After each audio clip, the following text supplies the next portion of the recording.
So being the OCD freak that I am, I got tired of trying to mix and match a bunch of different nodes together to do what I wanted in a way that is clean and organized and doesn't sacrifice functionality. So I guess I'm making them now. And honestly, it's not that hard really. In this video, I'm going to show you what I made, how it's helped me, and where you can get it. And in the next video, I'll show you how you can make them yourself if you want to. That said, if you have any sort of specific functionality that you want in Comfy that you can't find a node for, put your request in the comments. I'd be happy to build them if I get some good ideas, because I'm always looking for more organization and efficiency, and I'm sure all of you are as well. So if I get some good ideas, I will build them and then I will share them with the crowd. All right, so let's get into it. Here we have the FlowState load and encode, which is a node I made by simply combining the load image node and the VAE encode node. If you remember back to our intro IP adapter and controlnet video, you'll remember at the end of that, I showed you guys a little trick for how to get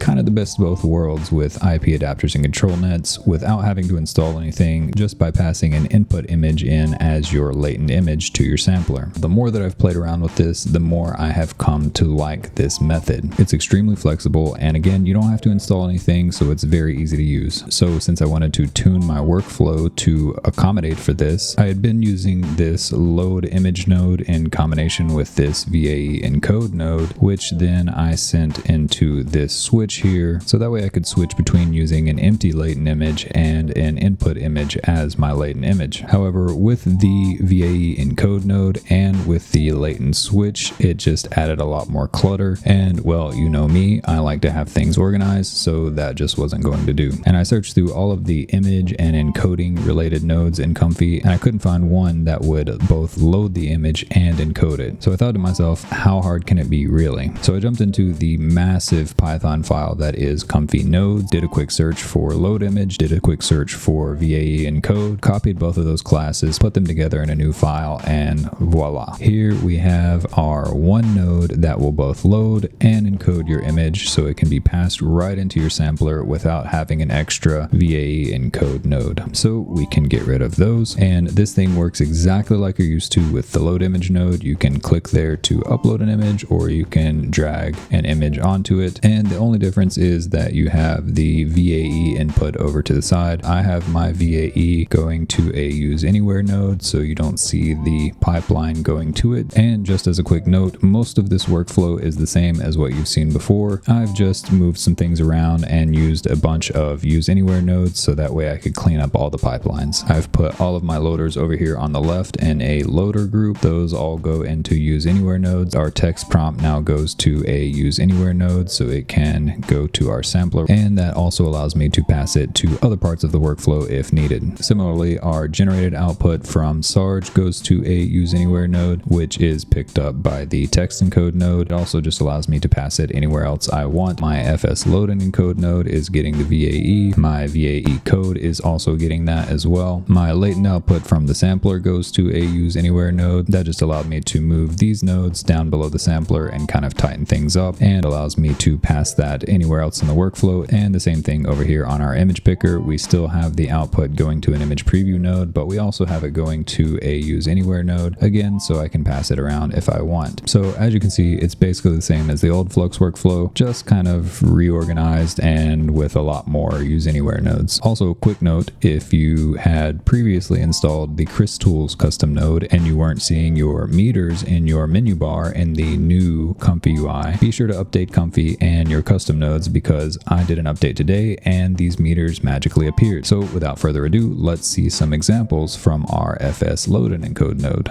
That's hard to say. All right, so we have our nifty little cyberpunk chick here. She is being passed in as our latent image, and then on the sampler we have pretty much the standard parameters here: Euler, DDIM uniform, 32 steps, guidance on before, and then we have this range of denoise values here so I can show you what this looks like. Down here I have this handy little note which tells you that 0.88 to 0.98 is a pretty good range for the denoise value. Much less than that and you're going to lose your generated image and pretty much just get your input image, and anything more than 9.5-ish depending on the image is going to get rid of your input image entirely. So for our prompt we have a realistic close-up photo of a Caucasian man on a busy street. A massive clearly visible neon sign behind him reads FlowState, highly detailed, stunning, 4K, all that jazz. And with our range of denoise values here we will get 6 output images and we can see how they compare. Wow. Okay, obviously as we increase our denoise value we get more and more of our generated image coming through, and as we decrease it we get more and more of our input image coming through until around 0.6 where we essentially get our input image, and in between those extremes we get some interesting and slightly frightening stuff. So again, I would stay probably somewhere between 0.85, 0.95. Obviously that's going to vary. Let's try another example. Let's go with a painting. So we have this nice, I think, oil painting. I'm not 100% sure. Anyways, let's see how our guy does with that. Very cool. I like this one. This guy kind of looks like a younger Tyler Durden.